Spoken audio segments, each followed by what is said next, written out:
नमस्कार, मेरा नाम संजीव कुमार। मैं बताने जा रहा हूँ एशियन पेंट कंपनी की शुरुआत किस प्रकार से हुआ। एशियन पेंट कंपनी की शुरुआत बहुत ही कहें अच्छे तरीके से हुआ। जो चार दोस्त मिलकर किए थे, उनके अंदर निरंतरता के साथ काम करने का जज्बा था। वो पूरे ध्यान से काम करते थे और हौसला उनके अंदर था। बड़े हौसले के साथ वो कामों को करते थे और उसमें एक खास बात थी कि वो जो मैन्युफैक्चरिंग का काम करते थे और जो सामान उत्पाद तैयार हो जाता था यानी कहें माल, तो उसको डिस्ट्रीब्यूटर या होलसेलर के पास नहीं देते थे, बल्कि उसको डायरेक्ट रिटेलर या डीलर के पास देते थे। इस वजह से जो है लगातार सफलता पाते गया एशियन पेंट कंपनी ने। तो उसकी शुरुआत ऐसे हुआ, चार दोस्त मिलकर के। उस दोस्त का नाम जानते हैं कुछ कुछ पॉइंट बताने के दरमियान में। तो आइए सबसे पहला पॉइंट जानते हैं। कंपनी की शुरुआत चार दोस्तों चंपकलाल चौकसी, चिमनलाल चौकसी, सूर्यकांत दानी और अरविंद वकील ने मुंबई के गायवाड़ी गिरगांव में एक गैरेज में की थी। वे जैन परिवार से ताल्लुक़ रखते थे। ये चार दोस्त का नाम है और इन्होंने गायवाड़ी गिरगांव में मुंबई में किए थे, जो कि गैरेज था। वहाँ से शुरुआत, सोचिए, गैरेज से शुरुआत किया, लेकिन वो धीरे धीरे करके बहुत बड़ा कंपनी बन गया।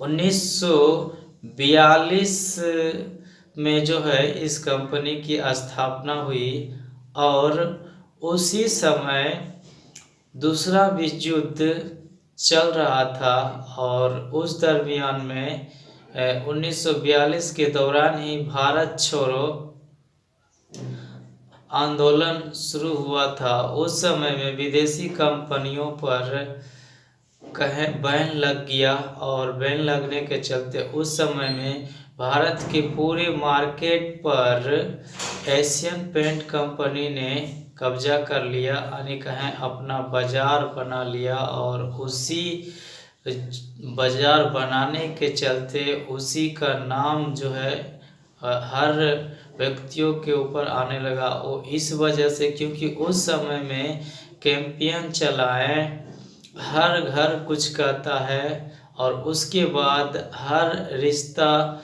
कुछ कहता है, ऐसे करके कैंपेन चलाए।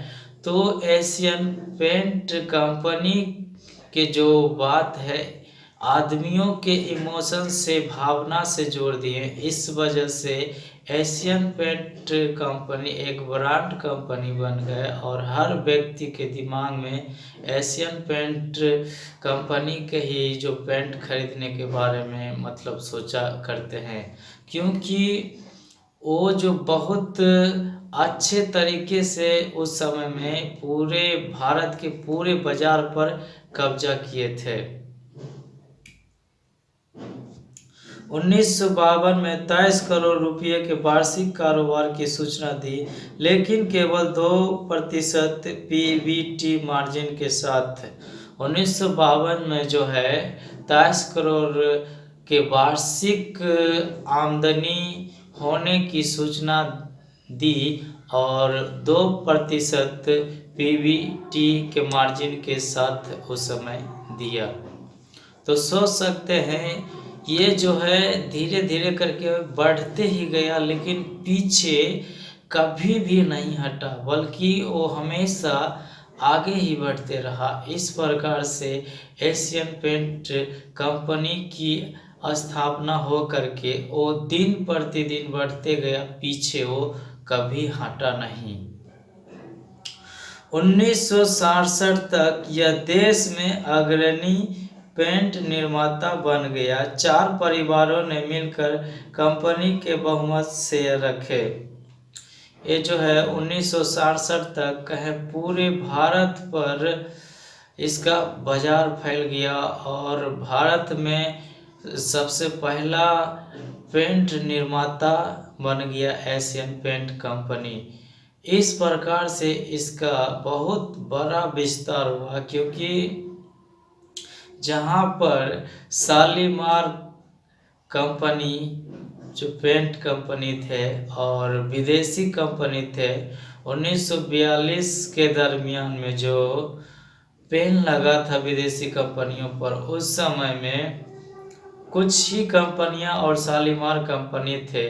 लेकिन क्या हुआ, भारत छोड़ो आंदोलन के समय में ये जो है पूरे बाजार पर कब्जा कर लिया और इस वजह से इसका दबदबा पूरे भारत के बाजार में बन गया और ये आगे ही बढ़ते रहा।